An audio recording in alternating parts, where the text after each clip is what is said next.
Good morning, good day, good evening, wherever you are, and welcome to the Nordic Football Podcast. My name is Jonathan Fadugba, and I'm joined as ever by my good friend and colleague Steve Wyss. We're back for another episode, and this week it's going to be a recap. The season has begun, and in both leagues, hooray, hooray! And hopefully you've delved into the season previews. We've had obviously the Allsvenskan season preview 2 weeks ago, and now Mr. Meatman did a great job on the Eliteserien season preview. Well done, Steve. How are you today?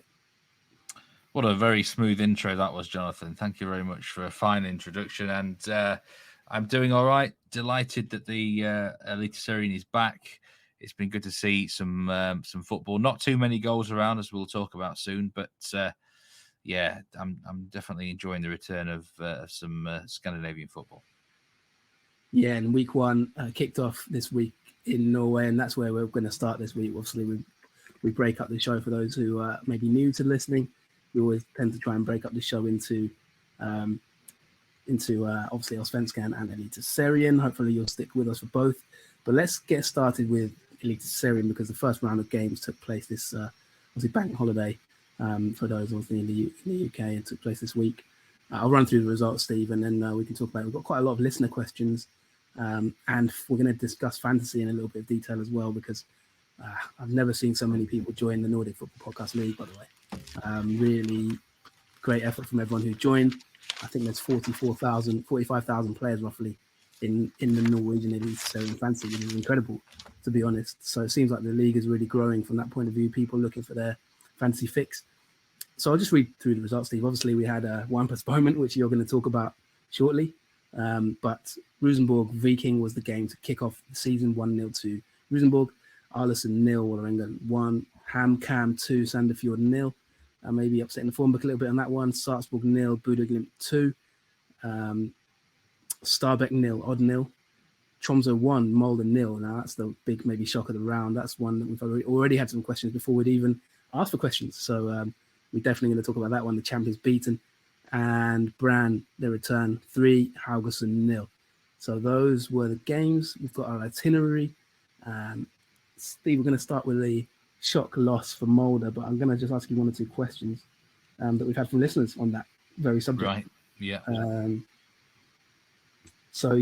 Obviously the main one was, yesterday, as soon as the result came in, loyal friend of the podcast and listener, Charlotte Patterson, looking forward to the Nordic Football next episode to discuss Tromsø's win over Molde with a sort of smirking emoji. Joe Gould at 12th Yank also replied saying same.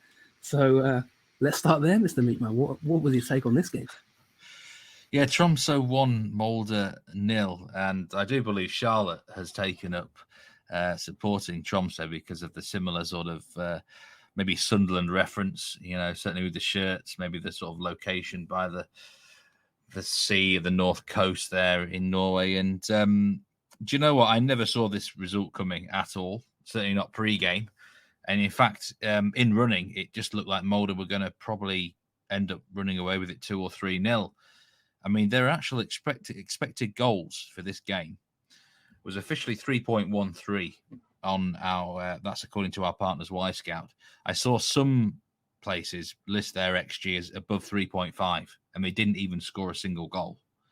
So, I mean, Tromsø's expected goals was 1.07, and that included a missed penalty. So it was just one of those games where, in the preseason podcast, I talked about overachievement with metrics. Well, they've massively underachieved with the metrics here. So it's funny how these things even themselves out, Jonathan. 17 straight wins heading into this game domestically in the league, and they lose first match at Tromsø. It's a tough place to go, but they shouldn't have lost this game. They had more than enough chances. Massive shout out to the goalkeeper of Tromsø, Jakob Haugaard, former AIK man. He had a great game, and it was a really disappointing result for Molde. One thing I will say about them, although they should have scored multiple goals, I think they maybe lacked a bit of a plan B. I mean, fair play to them. They stayed patient throughout the game, but sometimes you've got to sort of mix it up a bit, haven't you? And I think in the end, in the last sort of 5 or 10 minutes, they were like, you know what, I think we're done here. It's not going to be our day. And they almost kind of accepted the inevitable. accepting the inevitable, and you talked them up in the season preview, and you said that you did expect them to maybe decrease their points total. If you haven't listened to the season preview, every single team we've covered in detail. Go on YouTube, go on Spotify, iTunes, wherever you get the show. Obviously, the last episode, subscribe if you can. Approaching 500 subscribers on YouTube, which is fantastic. You did mention that you expect Mulder to maybe have a little bit of dip in points. So kind of maybe to a certain extent. And you did also say about Tromsø that, they're a tough place to go. So maybe it was a sort of perfect storm there, quite literally up in the north of Norway, that maybe sort of dulls Mulder's chances. From a fantasy point of view, Steve, I just want to kind of pick on one or two names. Obviously, Pereira with the goal. Sorry, I'm on the wrong game. Rosenborg, I'm gone. Sorry. You can cut that out. It was a very good goal as well. The Pereira's goal for Rosenborg, I must say. Cut that. But I see. Sorry. Yeah, in terms of fantasy, sorry, you mentioned Haugaard, obviously, 5 saves and it got 3 bonus points. You did sort of, maybe this is a spoiler for your 10 to watch, but you did say there's not many. You're struggling for a goalkeeper and you tend to watch. But was this a performance you expected from this keeper, or was it a bit of a surprise for you? It was the sort of performance that makes me want to put him in my 10 to watch, even though he's 30 years old, because he's actually on my fantasy bench. Would you believe, Jonathan? I've got Haugaard on my fantasy bench, and I've got Isak Pettersson starting. Pettersson had a good game as well. It was a good round for the goalkeepers, actually. There are some very good keepers in action in Eliteserien right now. It's just there's no secret to them. Everyone knows they're good. So, but nevertheless, Haugaard, fair play to him. He had a very good game. Karlstrom saved a penalty for Mulder as well in this match. Fantasy-wise, I think there was a lot of disappointing Mulder owners, especially Martin Linnes, who looked like he was going to provide multiple assists, but everyone kept missing the chances. I mean, if they keep playing like that, they're going to batter teams, to be fair. But, Tromsø just showed you set yourself up well enough, have a bit of luck, and just scrap hard. Sometimes you can get a result like this. So fair play to them. Yeah, and a question also sort of on a similar subject from Heskebo ESN. Heskebo asks, in round 1 of Eliteserien, 8 out of 16 teams kept a clean sheet. Should we learn anything from this, or is it just one of those random things that happens sometimes for no reason? Interesting question there, just related to goalkeepers. Well, I have seen it happen before in Norway when the league used to start in March. The pitches were never that good. I mean, the grass pitch in Stabæk, no one would have scored on that pitch until Christmas, partly because the 2 goalkeepers were excellent, but it just didn't really. There was no way anyone can really play proper football on a surface like that at this time of year. Even some of the artificial surfaces looked a bit dicey. So it can happen. I looked at Obos League. I think there was 5 out of 8 matches were under 2.5 in that league. 2 0-0s in Obos as well. That's very unusual. So I think it's been a harsh winter, hasn't it? Everywhere in the Northern Hemisphere, really, in Europe. And it kind of showed there, really. So I think it's just the time of year and things will change, but we might have to give it. We've almost got to sort of put ourselves back in time about 3 to 4 weeks. But these sort of physical conditions are more like mid to early March. So I think that is definitely a fact to consider. But there are, there's some good goalkeepers going around in Eliteserien who look in good form.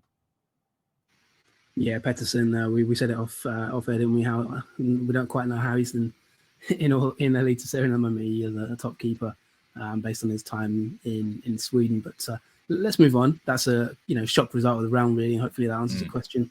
Charlotte, thank you very much as always for your support.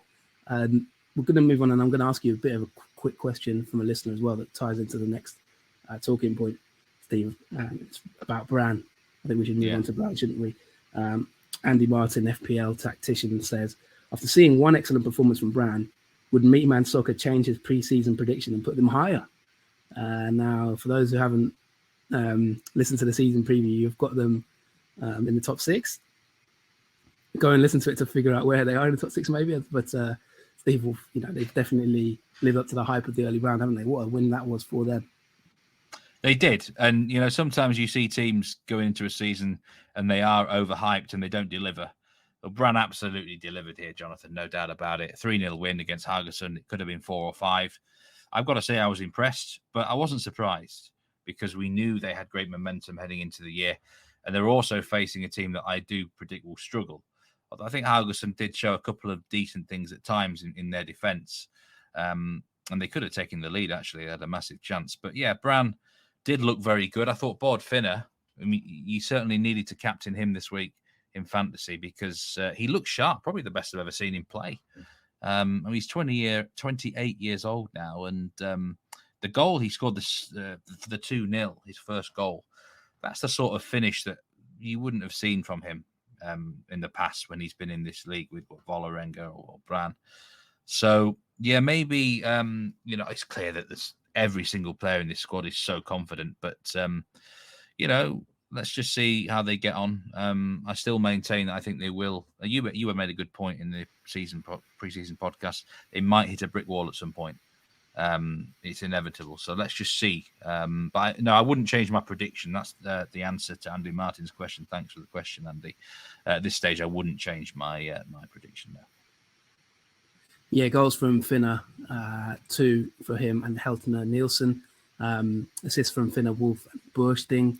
I'm actually a bit gutted, Steve, because I did not captain Finner. He is in my team, but I captained Berisha, which I'm now regretting massively. I'm going to give it a bit of a crack this season. Normally, every single year, I'm in the bottom 10. But after week 1, I think there was a couple of seasons I didn't even enter my team until round 2. I've always had a nightmare in this fantasy, so I'm going to try and see what we can do. And the subject of fantasy, do feel free to join the Nordic Football Podcast League. Thanks to those who have joined already. The code to join is GB1QPS. So absolutely get involved. It's a really popular competition at the moment. I think top of the Nordic Football Pod League after round 1 was Abi Akara, team called Pivot Central, 85 points in total. So I think I got 75 points. So I was pretty pleased with my week 1 outcome. But yeah, you're obviously, I mean, we'll come to our Allsvenskan fantasy a bit later, but I think you're up for it this year, Jonathan. Yeah, if I'd captained Finner, I would actually have had more points than you. And so we'll see how that goes. I got 67 points. I was happy with that. You've done well without captaining Finner. Yeah, I was really happy with that considering I didn't have to. I had a few decent scores on my bench as well. I think I've got 16 points on my bench. No, 14 points on my bench. So yeah, I'm happy with round 1. But on the subject of Finner, Steve, we have talked about him in previous years. I remember you sort of discussing him in past seasons. But we got a question from Post to Points at Post to Points, P2P. I think he might be a Spurs fan. He's got kind of a Spurs little logo there, maybe on the Twitter. So thank you very much. Maybe a new follower, I'm not sure. Maybe first time questioner, I'm not sure. Maybe you've asked this question before, but I'm not sure I recognise the logo. He says, besides Bård Finner, which striker is set to hit the ground running in Eliteserien and why? Oh, that's really put me on the spot straight away, hasn't it, that one? Let's get into it this week, Steve. Do you know who I actually did? There's 2 strikers I quite like the look of, and they haven't scored this week, and they're 2 target men strikers. And one is Kasper Warts-Ho at Stabæk, who I think definitely should have scored against Odd. And I actually quite like the look of Salverson at Viking. I think he's actually a bit overpriced in the game, but he just looks like he's a good fit for that club. And I think, he should have scored against Rosenborg. He made a right menace of himself. He's a physical monster.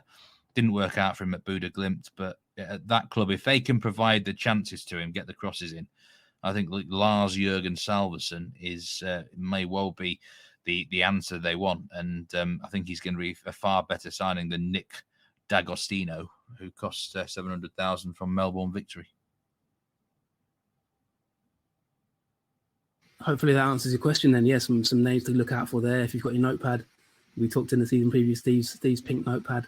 I think that might be a good name for a fantasy team, actually. Steve's pink A5 notepad. But yeah, great question there. So thank you very much for getting involved.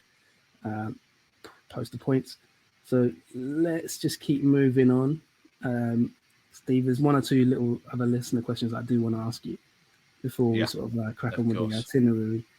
Just on the subject of, we're on the subject of players. We've got Jack Hacken, Feyenoord enjoyer. He says he's a Feyenoord supporter, I think, based in Rotterdam. Feyenoord fan, the Feyenoord logo. What are some young and exciting players from Eliteserien you could see make a step up in the summer to a big foreign club like Feyenoord or Benfica? So maybe in next Tengsted, you may have already named them already in your players there. Is there anyone? I know we did. I mean, I would advise Jack Hacken to go and listen to the season preview, because Steve did name a lot of players, and we've got our 10 to watch, by the way, guys. Keep an eye out for that. Patreon.com/Nordic Football Podcast. Our 10 to watches will be out in the next week, so keep an eye on that. That'll be 10 players for you to keep an eye on in Eliteserien this season. You can also go on our YouTube for 2022 version. We tend to be quite good in that area, Steve, don't we? But maybe one or two just on the back of your, maybe on your short list at the moment before revealing your 10 to watch. Maybe don't reveal maybe your 10 to watch, but just. Yeah. I mean, he's asking there for players that are ready to move into sort of a club like, say, Feyenoord, maybe then, or a decent European team. Then, if you're looking for a goalkeeper, I've always said it, Leopold Wallstedt at Odd. I think he's primed to be a really big move for him at some point in the next 12 months. You've got, obviously, Hugo Vettelsen at Buda Glimt. He has signed a new contract now. Doesn't mean he's not going to leave. I think big things await him. And a man that everyone's keeping their eye on at Lillestrøm, who weren't in action in week 1 because of postponement, and that is Akor Adams, another very strong-looking Nigerian striker. You really are producing some brilliant attackers at the minute, like I said, Jonathan.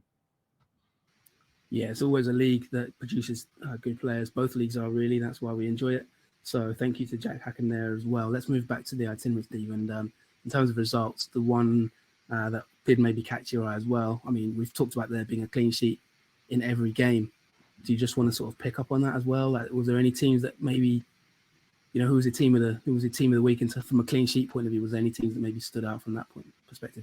We've got a few 0-0s here, and yeah, it was a low-scoring week, no doubt about it. I think if you look at the XG numbers, there should have been more goals scored.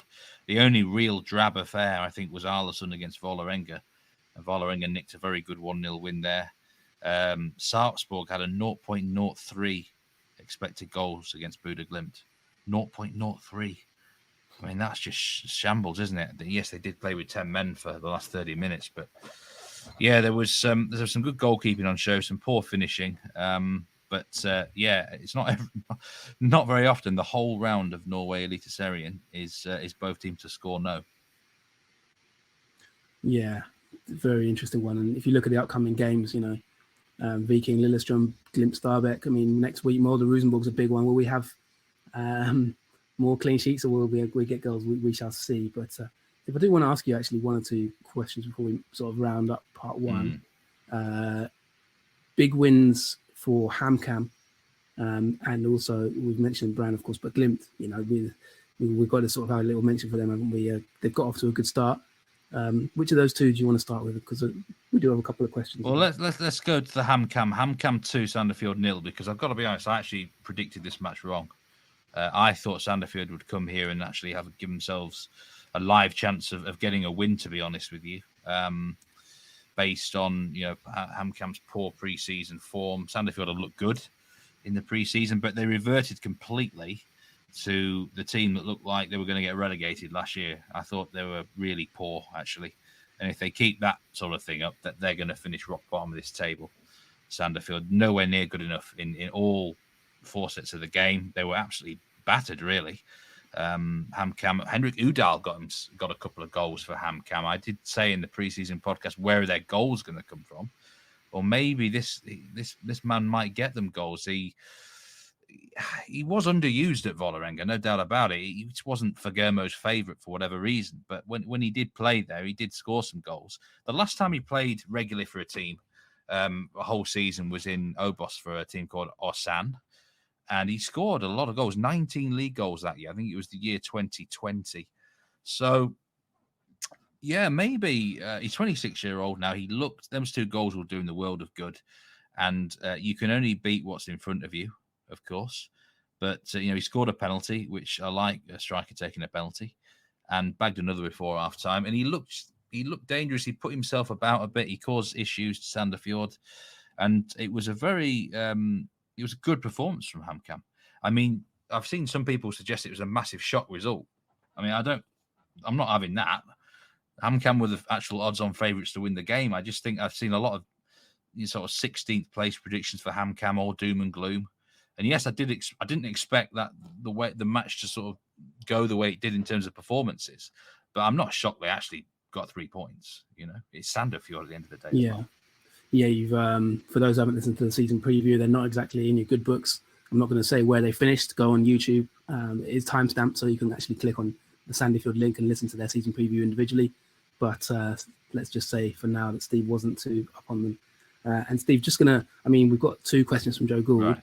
I'm only going to ask you one of them for this week. So Joe, if you're listening, please, you can re-ask that second question next week, maybe, or we'll come back to it. Steve, maybe remind me.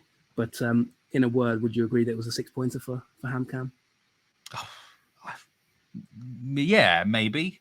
It's the first game of the season, so it's far too early to say, isn't it? But I get where Joe's coming from there. You've got to be winning home games against Sandefjord in this league. It's simple as that. So Hamcam were very professional. They did the job that the crowd got behind them, and I think it's they can kick on from that. They've got their first 3 or 4 games are very winnable for Hamcam, so it was really important that they not silence critics, but reminded people, they were tough to beat last year, and they were really, really good physically in that game. I was impressed with them. A little bit more than one word there, but I'll allow it because you are such a charismatic fellow. So yeah, hopefully that answers the question there, Joe. And in terms of fantasy listeners, what a start to the campaign for Henrik Udal, as you mentioned there, with 2 goals, 13 points, only 6.2% ownership, 7 million. So maybe there's a Hamcam name for you on your team sheets there. 10 points as well for Norheim, 4.5 million defender. So that is going to almost wrap it up for part 1, Steve. But I do have just a couple more questions from listeners that we can't ignore. You can feel welcome to skim over these. But Andy Reid, so rare. Andy Reid says, how do you see new signings Atanga, Owusu and Bjarnason fitting into their respective teams' systems? Don't know. I mean, I'm guessing that's Isaac Atanga. Yeah. Just played 30 minutes off the bench for Alisson. I mean, I think he's going to play up front, to be honest, or off the right wing. I think he's going to be having to start matches very soon. Owusu, Odd. Is that the Owusu Odd that we're talking about? From Vancouver Whitecaps. Let's go with it. I think he, again, there's another one. He came off the bench at the weekend. I'm not sure where he's going to play. Some were saying he might even play centre-back at some point. But, I mean, again, he's a player I need to see a bit more of, to be honest, Owusu. And Bjarnason? That is a return signing for Viking. Yeah, Birkir Bjarnason, 34-year-old, former Villa player, 113 Iceland caps. I think he's just going to play in that sort of deep holding role. He probably hasn't got the legs anymore, but experienced head in that midfield pivot there. And I'm not a massive fan of old players coming in, you know me, but this might actually be a good signing because of his past links to the club, and they need maybe a bit of experience in there. Good stuff. So hopefully that answers your questions there, Andy Reid. Maybe you're so rare team, in fact. But let's wrap it. That'll be it for part 1. We are skimming through. It's only 1 round. We've got 2 rounds to cover in Sweden, so we're going to move over to that. In terms of fantasy, Steve has given the code. Get your questions in as well. I think we will have a bit more of a fantasy focus this season. Hopefully you'll like that, whether it's on the Patreon or on the free show. But I think that's hopefully given you good insight. Let's see how we get on in round 2. Good luck to everyone with your teams. Coming up in part 2, we'll talk about Sweden. I mean, Steve, just before we do wrap up, obviously, COVID has not gone, has it, in Sweden? Yeah.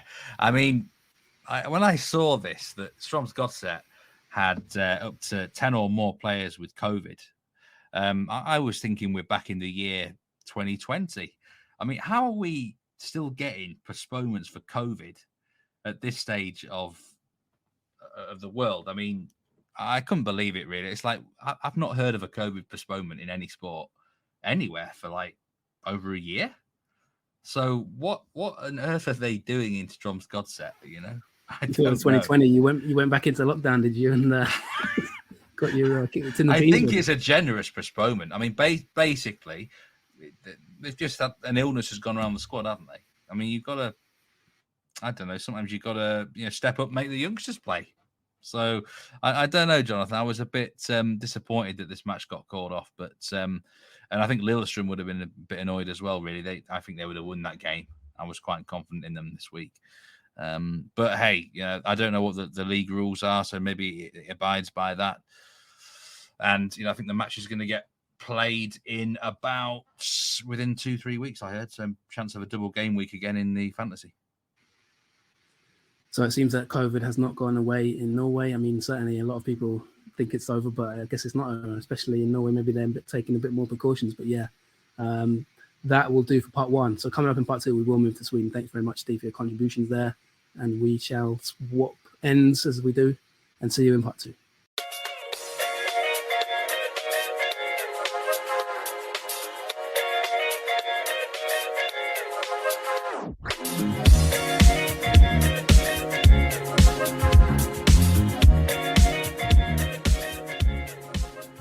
Welcome back to the Nordic Football Podcast. I'm Steve Wyss and I'm with Jonathan Fadugba, and we're now going to talk about Swedish Allsvenskan. 2 rounds so far in 2023. We've got 2 teams on 100% record. That's Hacken and Malmö. Just going to go through the results for the first 2 rounds. So bear with me here. We've got round 1, Elfsborg 0, Hacken 2, Mjällby 2, Varberg 2.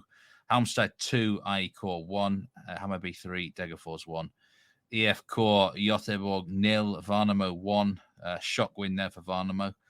Norrköping 1, Sirius 1. Djurgården 3, Brommapojken 1. And Malmö beat Kalmar 1-0. On to the second round of action. Degerfors 3, Halmstad 1. I can't believe it. Halmstad have started the season with 2 matches over 2.5 goals, by the way. Unbelievable stuff. Brommapojken put up a very good fight against Malmö, but lost 2-1. Sirius 0, Djurgården 0. Kalmar beat IFK Göteborg 2-0. Häcken 3, Hammarby 1. We've got plenty to say about that game. Värnamo 0, Mjällby 1. Mjällby back to their old tricks there, a 1-0 win. Varberg 0, Elfsborg 0, and AIK 0, Norrköping 3. A bit of a real eye-catching result there. Jonathan, first 2 rounds in, 2 teams with 100% record. How are you feeling about the league so far? It's been great. I've really enjoyed it being back. It is quite time-consuming. I think sometimes in the summer league, Steve, it's like you're about to end one season, then you realise you're getting into another season. It's like there's certain commitments elsewhere, parties that you're supposed to keep. To keep your social life going, it's hard to balance everything. But I've really enjoyed the first 2 rounds. I think we've seen a continuation of the of last season in terms of different teams playing different styles. Hacken's exciting as ever. Watching how Hammarby sort of changed their team. You've got, you say IFK was a shock result. I personally didn't think it was a really shock result. Värnamo, fantastic. We'll talk about them, I guess, in a minute in those 2 games. But yeah, you've got, as it stands. You've sort of got Malmö. I can't remember who's top of the league, actually. I think Malmö and Hacken. Malmö and Hacken, 100%. Yeah, and then you've got AIK and AFK Göteborg, bottom of the league. So that just tells you it's been a crazy first 2 rounds. Yeah, we're going to start with that Hacken against Hammarby game from this weekend because a lot of things happened in that fixture. 3-1 victory for Hacken, but that's not the full story, really, is it, Jonathan? Big game, 2 teams that, I think some would say in the running for a title challenge. But this was done by half time, really, wasn't it? Yeah, it was done by half time, wasn't it? I thought it was a really good performance from Hacken. They've come out of the block flying, to be honest. I mean, any thought that they might have a title hangover has been put to bed in these first 2 games. They were dominant in round 1 as they sort of pretty much comfortably dispatched Elfsborg 2-0.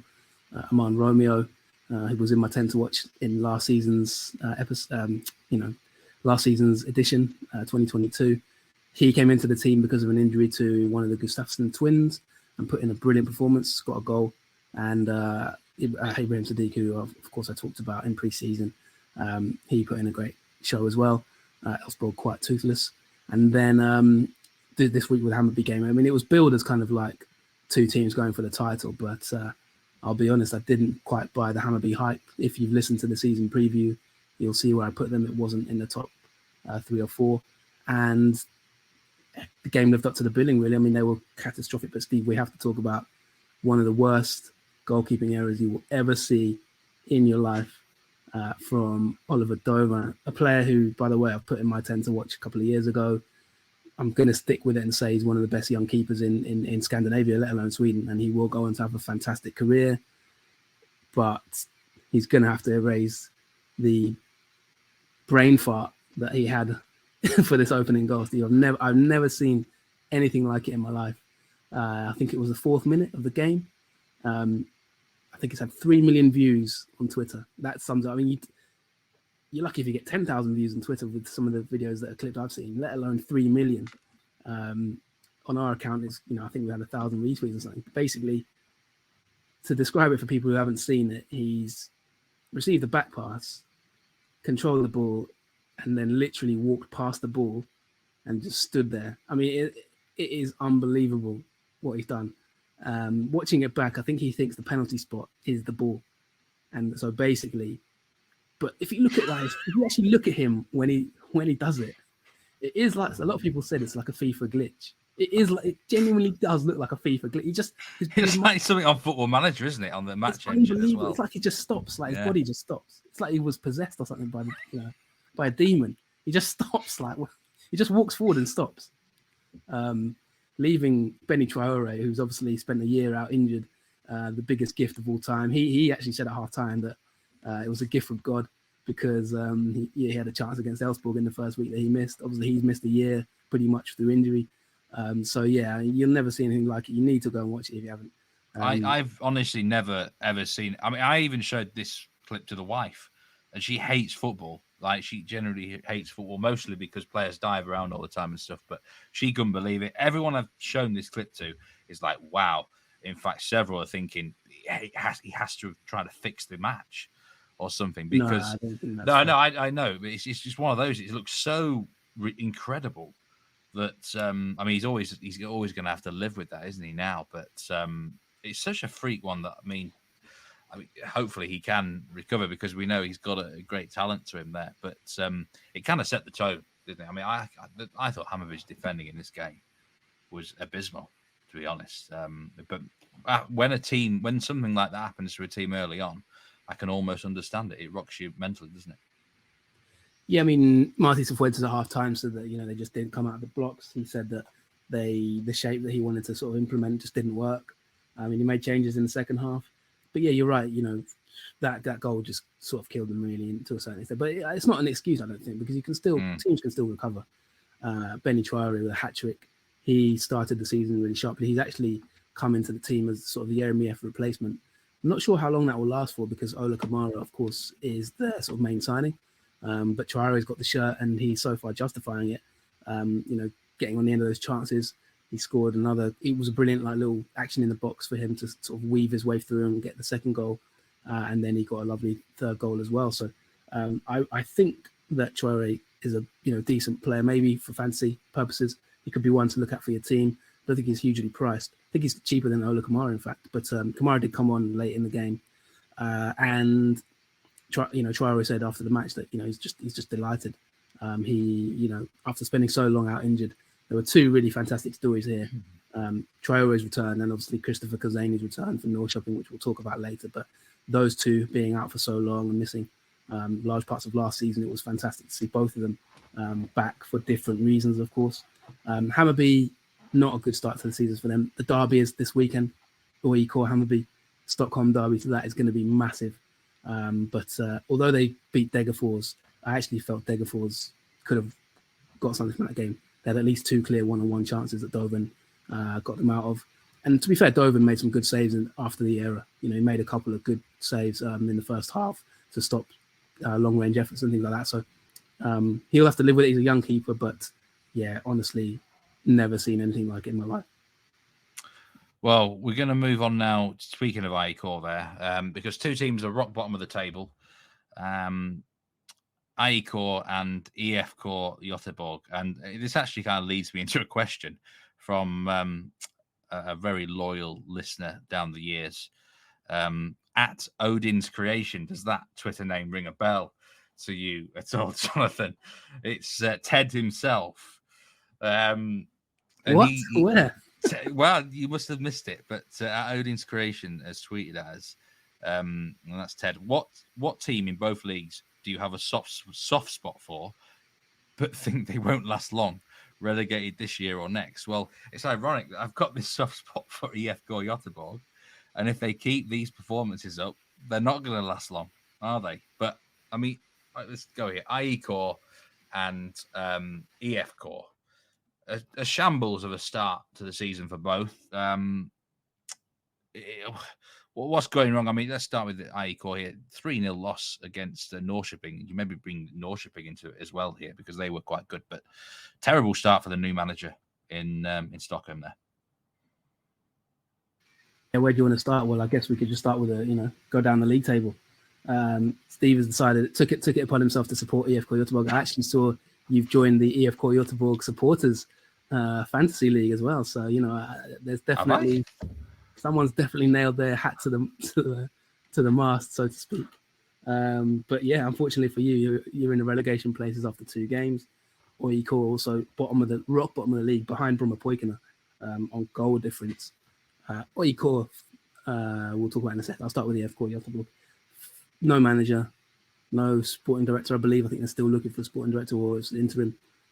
Clubs in crisis, definitely. Once again, I feel like every single season there's an IFK crisis, sometimes 2 or 3 in a year. This was, I think the Värnamo game, I expected them to lose that game. In fact, yeah, I expected them. I didn't think they'd win that match. Värnamo, solid team, well coached. It's actually come out, according to some reports this week, that IFK have actually approached the management team of Värnamo to take over. Obviously, we had David Salini on the podcast, and Kim Hellberg's done a fantastic job there, but he turned it, I believe, according to this report, that they turned it down. So that is massive as well, the fact that they're turning down such a massive job, considering if you listen to that Salini interview, I think they have 2 or 3 full-time staff at the time. But yeah, it was Marcus Berg on goal, incredibly, late on in that match. And then Kalmar just sort of took them apart, really. Kalmar looking decent under their new manager. So, if you want to listen to more about Kalmar and IFK, maybe the season preview. So I'll try and keep it brief on them. But yeah, just a bad start. The joint manager duo, who are sort of interims, doesn't help that, they know in the background that IFK are looking for a manager. It's just a bit of a mess. Maybe a bit of a concern about goals. I think defensively they were poor for the Kalmar game, some of the goals. And then if you move on to sort of AIK, I mean, this is another club sort of in a bit of a mini crisis, Steve. Behind the scenes at the club, there's all sorts going on. I mean, the big thing about AIK at the moment is question marks about payments to agents. Now, this one is like, there's a few little bits and bobs. I don't think we'll have time to get into it this week, but basically there's sort of a lot of question marks and scrutiny on the club at the moment in terms of how they're managed. I think one of the club directors or chairman has taken a holiday at the beginning of the season. Just gone on holiday, which, they talked about that on the halftime show yesterday during the Norrköping games, sort of saying it's not acceptable for him to be on holiday, and partly because he's sort of ducking questions about one of their signings. There's rumours going around that they've signed a player, basically, and nobody knows why they've signed this player. So we'll talk about that maybe in episodes to come, but there's big scrutiny on the management of AIK, basically, and their payments to agents, question marks around sort of why they're paying certain people's monies, what's going on. So there's a little investigation going into AIK and the runnings of them behind the scenes. On the pitch, I think I'm already a bit worried about Brandstrom. Steve will be honest, his post-match interview yesterday, he looked like a man caught in a storm, I'll be honest. Come from, obviously, Mjällby. Maybe it just needs time, maybe he just needs a bit of time to adjust. Obviously, everyone needs time.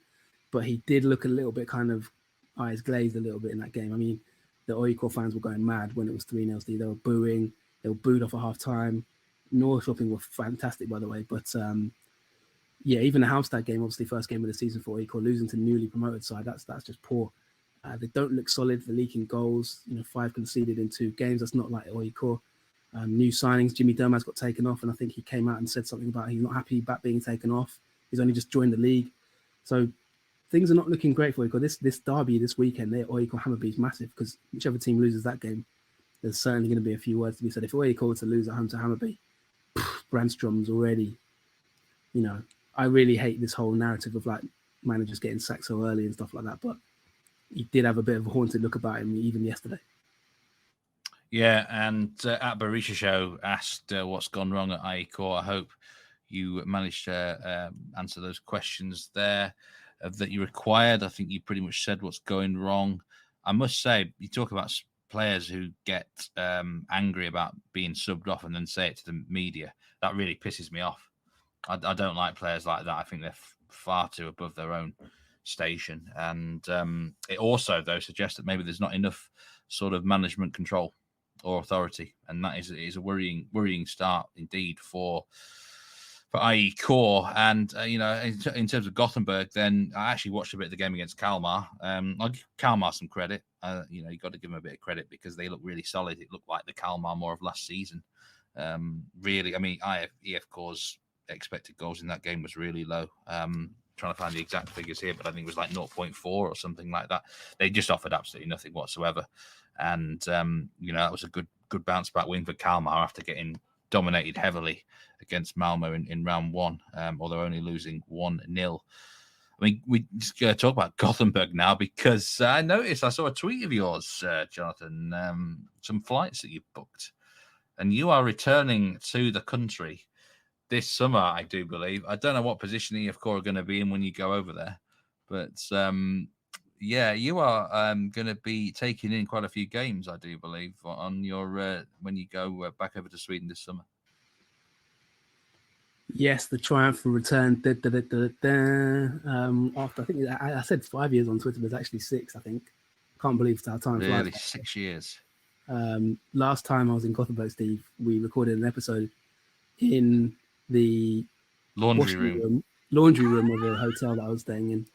I'll never forget that episode. I remember I had a beer and cider, wasn't it? I think it was a cider, maybe. Yeah, we talked about it, and that was actually the episode. If you go back a few episodes on the Spotify or the YouTube, it's when I met obviously the previous sporting director of Hacken, and we talked about that big story just a few episodes ago, even though it was 4 or 5 months ago now. But I couldn't resist it. I did want to sort of take in a couple of games. Obviously with COVID, it's been so difficult over the last few years, but God willing, I will be returning, Steve, in May. I'm going to be taking in EFK against Hacken Djurgården on the Wednesday, I believe, the 2nd of May or 3rd of May, and then 4th of May, EFK Göteborg against Degerfors. Hopefully I'll be there for the anthem, Steve, so maybe you might get a little selfie. But yeah, I just wanted to have a couple of days where I could maybe get back-to-back games, and unless I'd gone in late April, I think there's a couple of back-to-back games. I think EFK playing Värnamo. I would like to have gone to that, but I can't make that one. It's a bit early for me. So yeah, May. If anyone's listening to this and lives in Gothenburg or listens to the show, or you live in Sweden, tweet me at JFUTBOL. I'd love to sort of meet anyone based in obviously Gothenburg as well. Hopefully I should be attending both games, but I do need to sort out the accreditations and stuff, Steve. I don't know whether to maybe hit them up as a Nordic Football Podcast, see if we can get some tickets. But yeah, I'm going to be there, so I can't wait. Obviously, it's a bit early. I don't like going on about things before they actually happen. So, but I was a bit excited yesterday and sort of put out a little tweet. So hopefully, Steve, it won't be long before I'm crossing that bridge again to Hisingen and watching Hacken. Yeah, I've heard that you're going to be producing some great content out there for the Nordic Football Podcast. You're going to be you're going to be getting a GoPro and doing all these live blogging and stuff. You're paying for that one, yeah? If we get enough Patreon, so get subscribing to Patreon, and Jeff will do some brilliant vlogging. If you join Patreon, I'll be doing Instagram lives and whatever you want, basically. But hopefully I'll be able to get some good interviews. Maybe, I'd love to sort of talk to someone like Benny Traore. But obviously time wise, we'll see how we go. But yeah, I will be back. And I can't wait, to be honest. I'm really excited, but a long way there's a few weeks to go before that happens. I don't like talking about things before they actually happen, but hopefully that answers your questions. And Hacken Djurgården will be a fantastic game, so that could be a great one to watch. And Degerfors, they've started the season not too badly. I mean, they were decent at Hammarby, had big chances, like I said, and then they've dispatched Halmstad, so they've started the season fairly well. So all 4 teams to watch should be fun. Let's see if Göteborg have a management team by then. Yeah, let's hope from their perspective. But Yeah, and talking to Patreon, there is we thank anyone who's been supporting us over the last year or two. There was some bonus content for the patrons this week. It's a exclusive interview with Starbeck assistant manager Hugo Vicente. That's going to be going out public within the next week or so.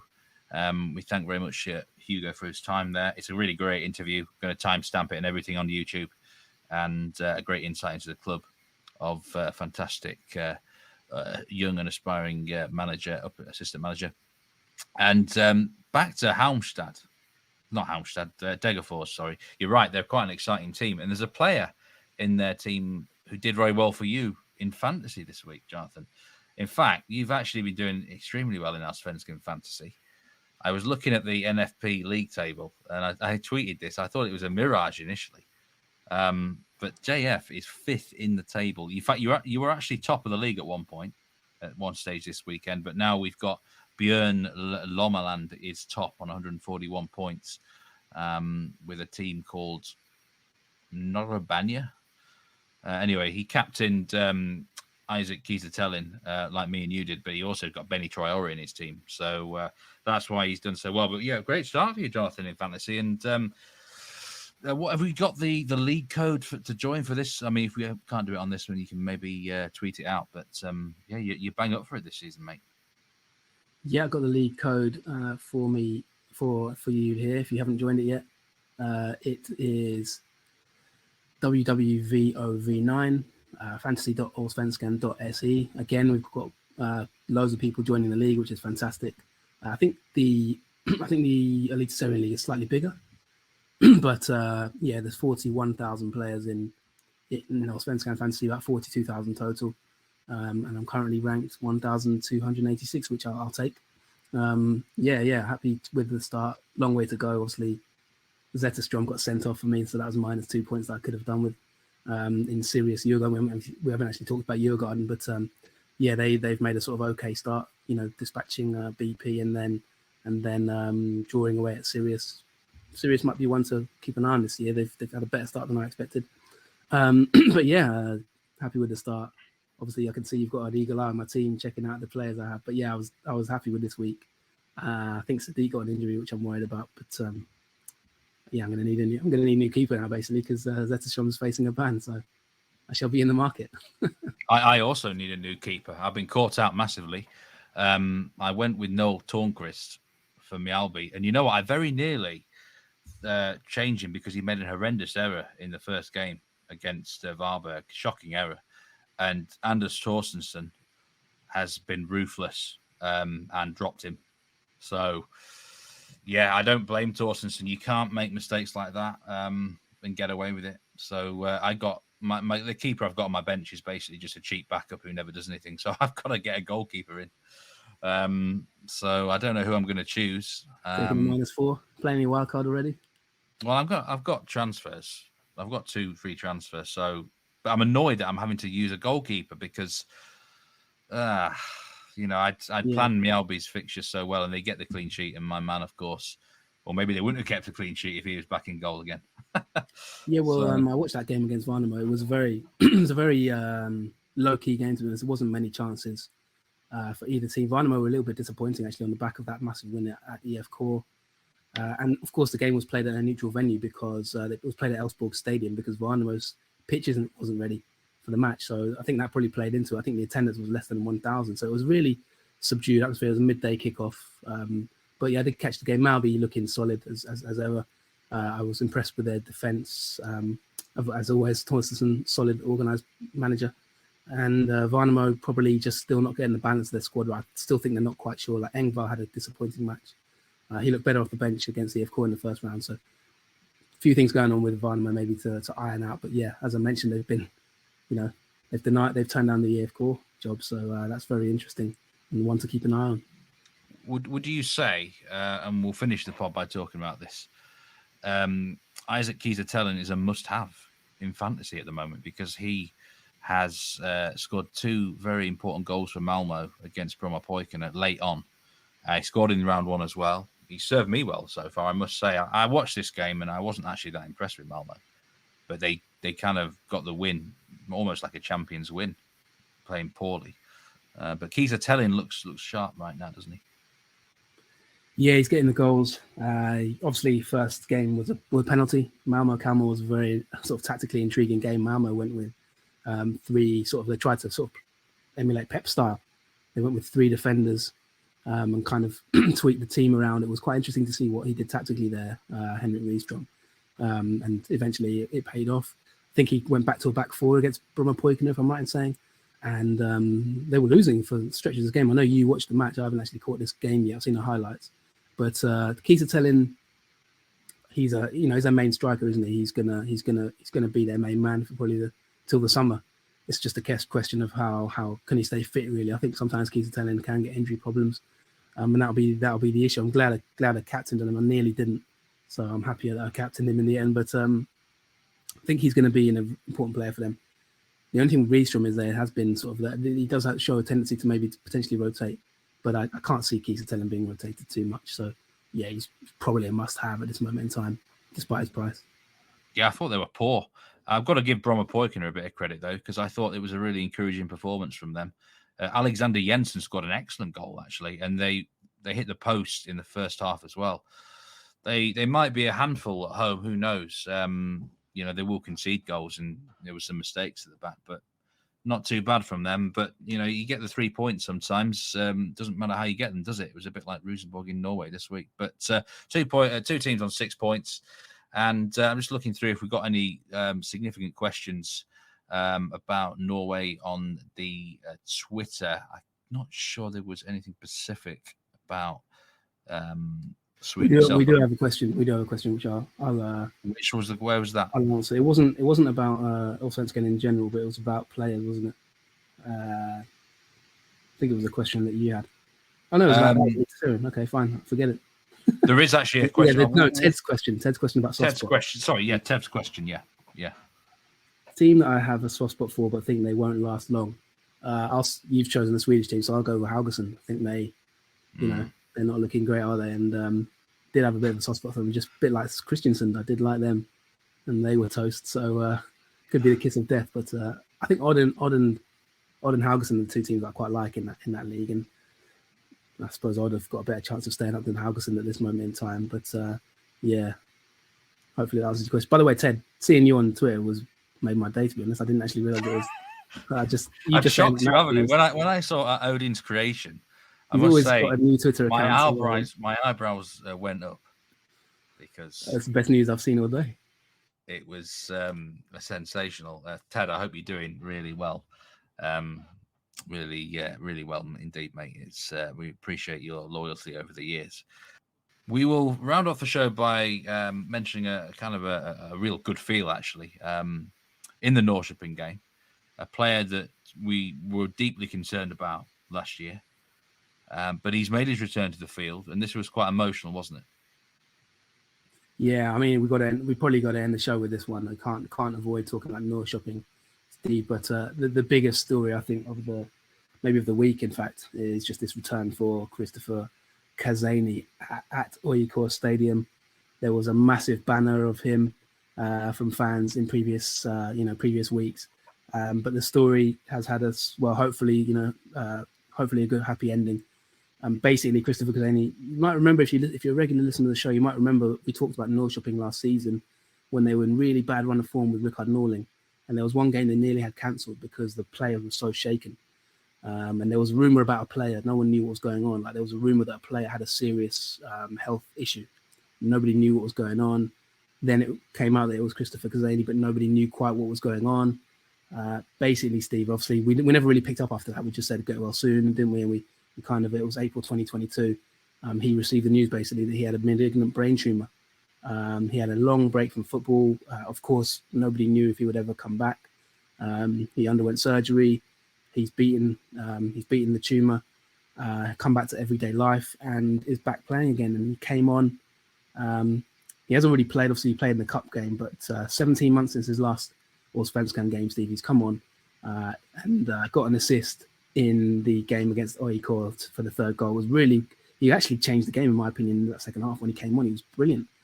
Came off a hamstring, I think, and you wouldn't know he's out. He's got He's wearing sort of like a cap, a bit like sort of Petr Cech.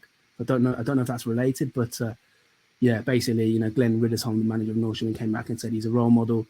He's had an unbelievably difficult time, and to come through it is amazing. He's a wonderful football player, and you can see that he's got a natural talent. So yeah, he did really play well. It's not just sort of saying that because he's back. He actually had a phenomenal impact on the game when he came on. Niemann, Trusses, and Sigurdsson, they ripped AIK apart, to be honest. But we've got to end it on that fantastic news about Kazani coming on that 65th minute, getting 25 minutes back in Allsvenskan. They said they're going to take it week by week. His body may still have injuries and he may get tired more easily, but day by day we will hope to have him back. So fantastic news to end it on. That is indeed brilliant news. Great to see him back on the field. And yeah, really good way to finish off the episode. Well, we'll leave it there. We'll be back again very soon for more. It was a pleasure as always, Jonathan. Do remember to check us out on the socials at Nordic Footpod, at Meatman Soccer for me, and at JF Football for Jonathan. But until next time, I don't know if you got any more closing thoughts, Jonathan, but it's goodbye from me.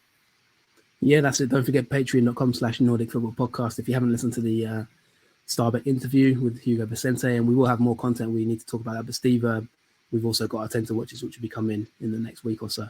So patreon.com/Nordic Football Podcast. And thank you to the guys who have subscribed. We had a few new subscribers, so always appreciate that. But hopefully that wraps up the first 2 weeks, and stay tuned for a lot more content on the Nordic Football Podcast to come. See you around, everyone. Take care. Stay safe. Goodbye.